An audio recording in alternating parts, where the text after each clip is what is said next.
very much an artistic family. And so I think poetic, artistic,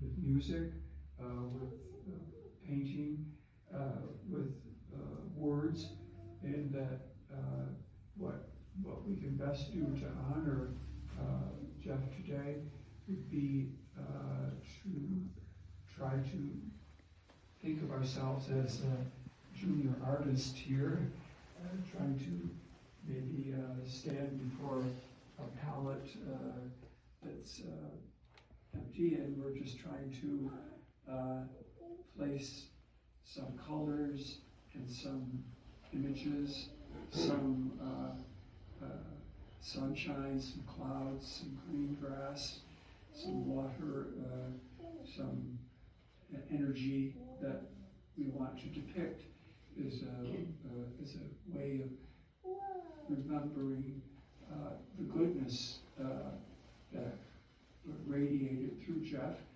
his warm smile, his positive energy all the time. And so one of the words that Amma and I talked about was the word love, and one of the passages of scripture that we thought would be neutral enough, I guess, if you want to say, was a few lines from St. Paul about love. And as we hear these verses, maybe we can think about Jeff and just insert the word Jeff. As every time you hear the word love, think Jeff, and think, yes, he fulfilled that adjective or that noun. Love is patient. Love is kind. Love is not jealous. It does not put on airs. It is not snobbish. Love is never rude. It is not self-seeking. It is not prone to anger. Neither does it brood over injuries. Love does not rejoice in what is wrong, but rejoices with the truth. There is no limit to love's forbearance, its trust, its hope, its power to endure. Love never fails.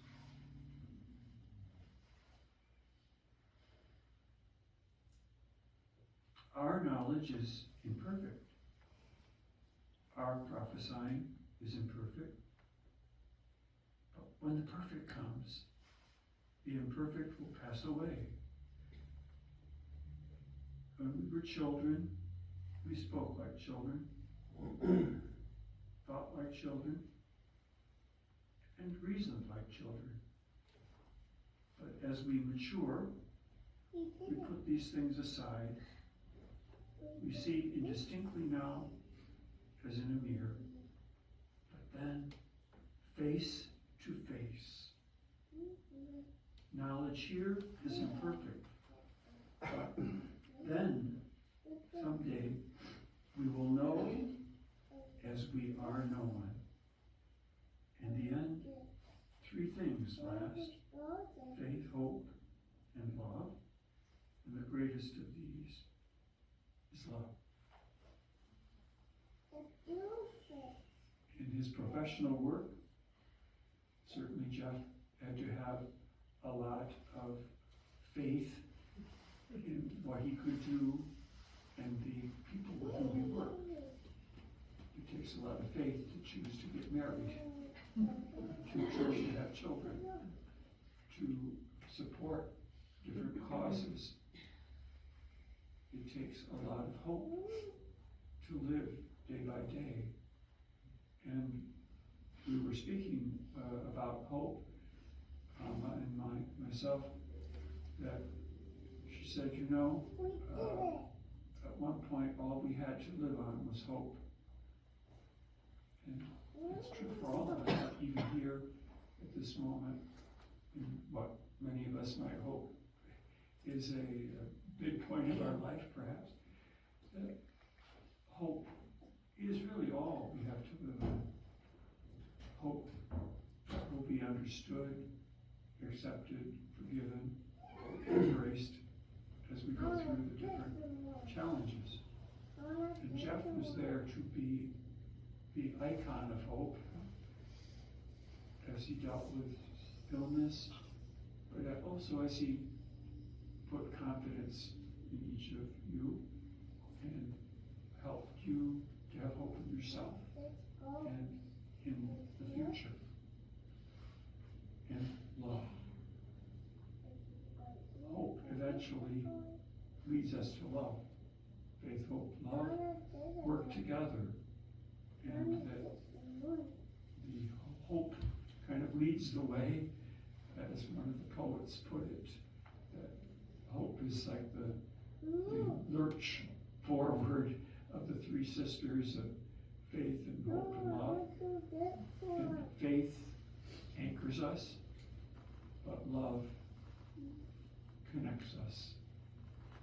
And his hope and his faith, however he felt it, expressed it, understood it, made him a man of hope, and the background and things that he experienced also made him a man of exquisite love.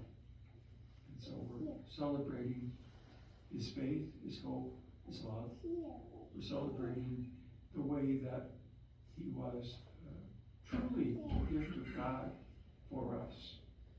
And Amma gave me a version of the little poem or story you may have already heard different times about a beautiful ship that is going out to the sea, leaving the harbor, and we stand watching it in all of its majesty and strength. And we watch it fade away. And then we say, well, it's gone. But at the same time, we're saying it's gone.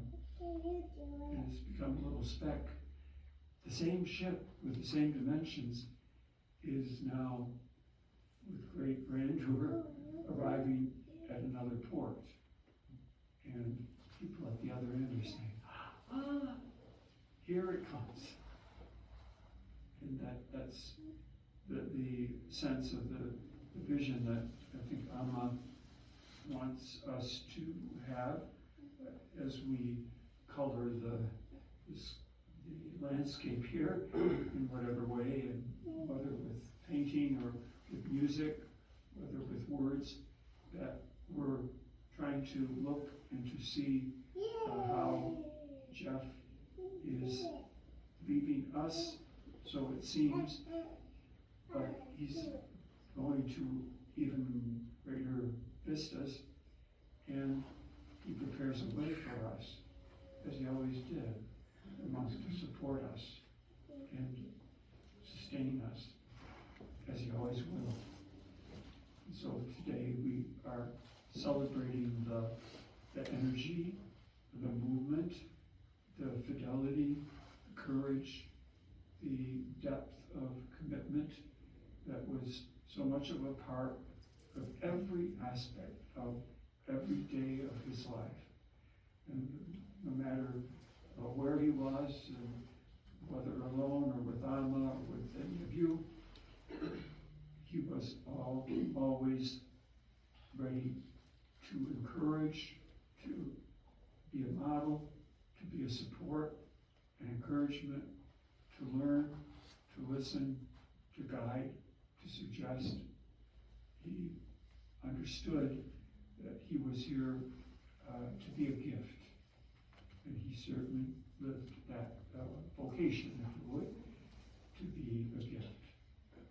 And I know that we all want to offer our condolences to Amma and her sons and the rest of the family, and to express that in whatever way we offer our prayers or thoughts or loving concern for the peace of mind and heart in this time of letting go, but it's also a recognition that he's not gone. He's still very much in the fiber of each of us and who we are and all that we do. So the painting, if you would, goes on, the music continues, and the words keep flowing. So like a good English-Irish conversation without end. There'll be frivolity and laughter, tears, and all kinds of Kool-Aid of one kind or another. And we'll be able to know that he is right with us. Keep on injury questions, they'll go on the internet and look up things. I remember looking across the hall, and he had the engineering handbook out, thick book reading through pages of specs and equations to try to remember how to do things. In terms of things that he had developed, he was hands-on. Many times he'd have a sample of something at his desk, and I'd walk over and ask, where'd that come from? I did that last night in my garage. I welded it up to make an idea to see if it would work out. In terms of developments, you might recall seeing the videos back there yesterday or the pictures of him on his motorcycles. Mark was mentioning motor development, but me on the side of mechanics more than engines. The front suspension on one of those motorcycles was something that he fully innovated. Instead of a standard yoke direct shaft suspension, he developed this cantilever arm suspension. Look at that, it's something that only he was able to work on and bring into motorcycle racing. So it's just those things that I'll always take away. Hands-on, directly involved, old school, even this stuff.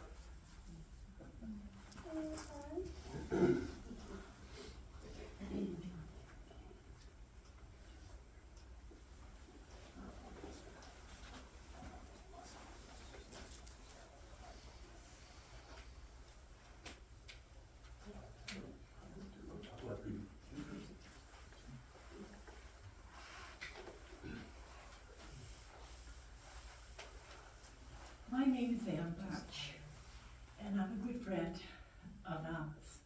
I arrived in Michigan in 1983.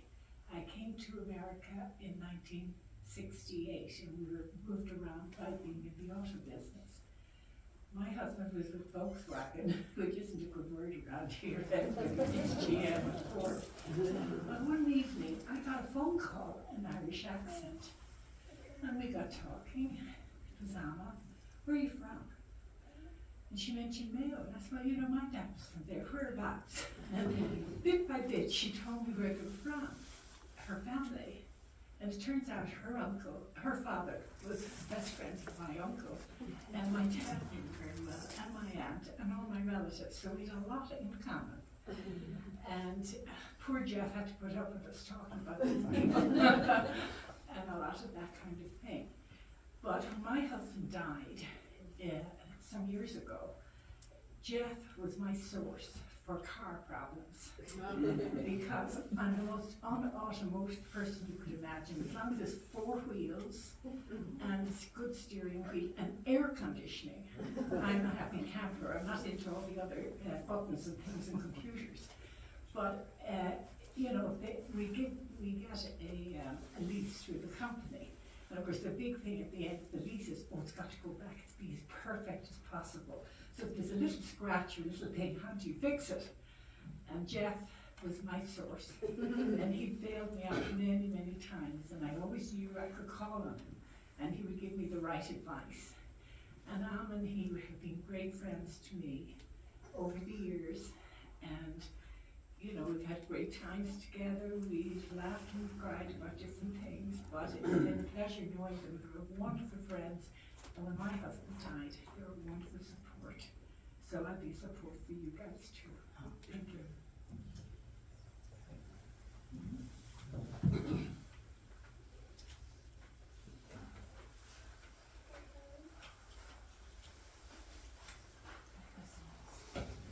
Hello, I'm Bruce. Worked with Jeff over in Antigua for I think 13 years now. I consider him as a real good friend, father figure too, always had good advice. Mentor in engineering design, because I'm a designer. And it's just things you can't replace. I mean, you get so much knowledge, you thought so fast. I mean, it's like, how do you come up with that stuff? I mean, I had to kind of digest him. He's like, 10 steps ahead. He was always like that. And as you find out, and like listen to Mark there, it was awesome hearing that, information like Simon and whatnot, hear the names.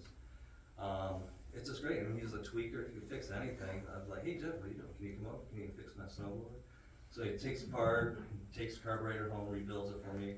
Here you go, thanks. I go, well, I have a leaf blower too. You want the leaf blower? Rebuilds that, changes the piston on it and everything else. Like, at least it gets good use and doesn't go curbside. But, a couple times, like one time I went to France for a workshop. I was there with my boss, Mark Vickery, and Jeff, of course, and we were on the way back to Paris, coming back to the States, and we're kind of circling around Paris there, and both Mark and Jeff had to go to the bathroom, but there was really nowhere to stop and park. So we did find one spot on the side of the road, so they both jumped out and went across the street into the cemetery, and they disappeared into the darkness. So I was trying to take pictures. I got a couple pictures of my camera, but it's all dark. But another time I went out to D10A out west, and I think Dory was there with Mark in meetings, and we're kind of waiting, kind of killing time, so we went outside. They had a cornhole set up out there along the river, so we were throwing some bean bags and doing cornholes. That was fun to do that. And he always talked about the chili cook-off that they used to have at Antigua, and I think it was a white chicken bean chili, which is really, really good stuff. But there's a lot of fond memories, and it's amazing how time flies, and things you learn, from Jeff, like the old school, mentality. It's just, I hate to say it, just isn't like what it used to be. I'm like almost 30 years in the business, but I miss the old jivey days. I mean, it's just insane. But anyways, my condolences go to Emma and the family. Sure you're gonna miss them. And describe my wife's wedding crack. I'm not good at this game in front of people, so I apologize with this. But I love you guys. It's amazing. It's tough to lose a family member. So. Anyways, I'm gonna pass on to the next. Thank you.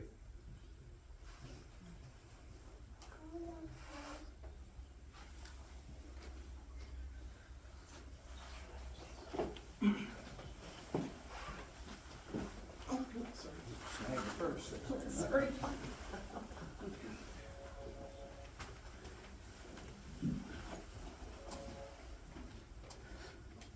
Hey everybody, thanks for being here. I wasn't going to say anything, but you deserve it and he deserves it.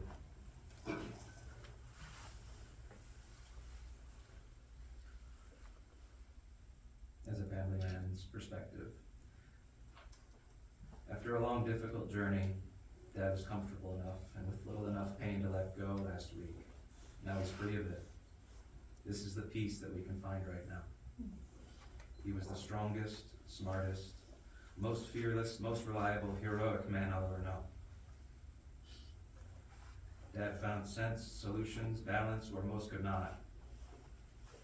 Our mom, Chris, and me, we recognized his presence as a strong but gentle constant. He made a career of his curiosity. He knew how to fix just about anything. He led with such patience and kindness that he effortlessly commanded trust and made friends wherever he would go.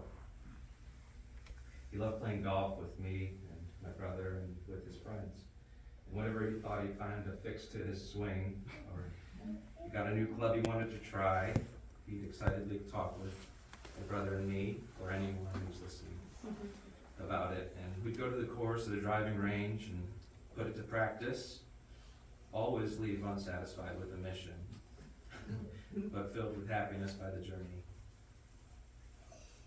When we were much younger, Dad took the helm, coaching platoons of 8 to 18-year-old boys playing soccer. That was me and Chris. Honestly, I'm about the age that he was when he started that. I'm 42, he was 44. And that idea is absolutely terrifying to me. And he did it with seemingly infinite resolve. The kids and the parents all respected him, even though I think a lot of it had to do with his accent. We're never going to be the same as those days. Dad can't make new memories with us in the same ways. And we're going to feel lost for a long time. But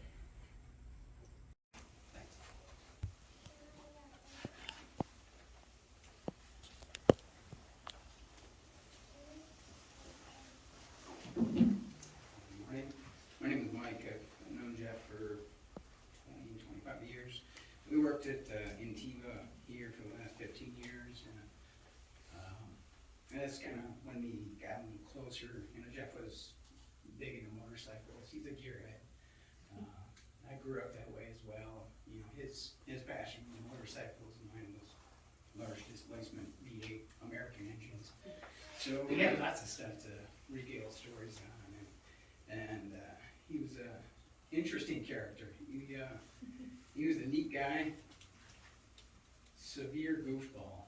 I think that's why we got along so well. But I'm going to keep it short. Just want to. Is Mick Barlow here? No. No. I'm going to completely plagiarize him if you can hear it. But he says, my big brother is gone, but not forgotten. He is a legend. And that's how I'll always remember Jeff. So, thanks.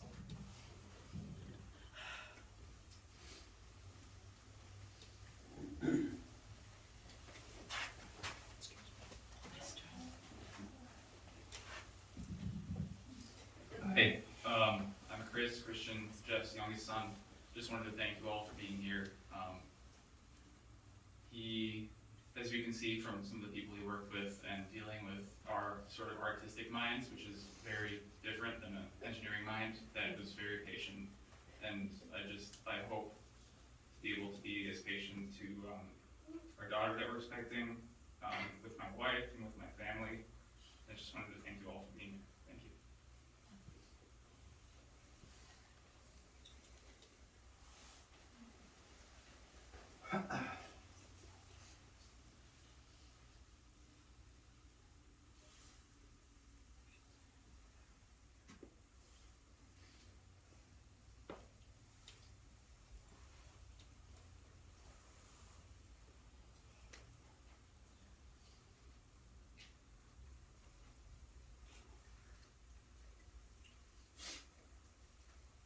I want to echo Christian's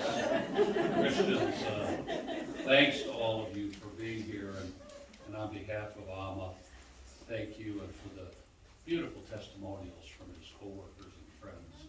What a marvelous tribute to a beautiful man on his birthday and his going home day as well. So on behalf of the family, we've been asked to once again thank each of you for your presence with them here today, and remind you that upon leaving the funeral home this morning, you're invited to join the family at Maggiano's restaurant, which is on Big Beaver between Coolidge and Crooks. It's on the south side of Big Beaver between Coolidge and Crooks. If you should need any help with the directions, you could ask one of us here at the funeral home, or just ask a millennial to put it in your phone. But you're welcome to join the family. What I would encourage you to do at this time is quietly take your leave and make your way to your cars and over to Maggiano's restaurant in Troy, allowing the family just a few moments here by themselves before they take their leave. Thank you very much for your kind attention. Thank